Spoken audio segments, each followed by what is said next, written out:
Ei, Júlia, què tal? Com va? Mira, em pilles sortint de classe. Hola Edu, mira, et trucava perquè al meu centre m'han dit que he de fer una formació a les tardes i entre avaluacions, opos, l'adaptació al nou currículum és que no em dóna la vida i clar, si no la faig em fa por que el curs que ve no em reclamin.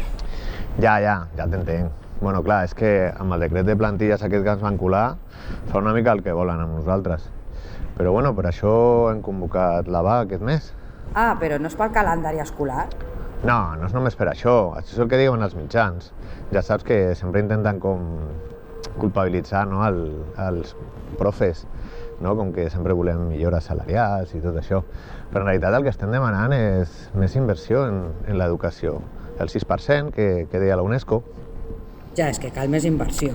Clar, és que mira, amb això podríem fer un munt de coses. Es podria ampliar el personal docent, el suport educatiu, hores de l'EAP, es podrien, mira, reduir els terços de jornada i canviar-los per mitges. Amb això podríem ampliar reforços, desdoblaments i, bueno, el que sempre diem, que la millor innovació és la baixada de ràtios. Ah, però és que 5 dies de vaga no me'ls puc permetre. Ja t'entenc. Però, bueno, és que ens hem de sacrificar una mica.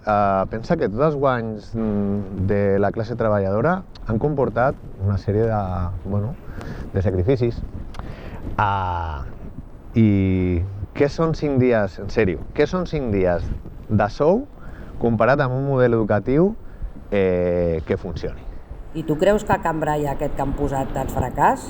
Ja, bueno, però aquest tio en sap molt de màrqueting, però no té ni idea d'educació, no?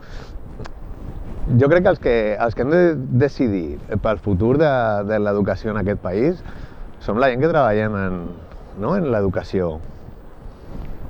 Llavors, amb aquesta vaga, què s'està buscant exactament? Clar, mira, aquí hi ha dues coses.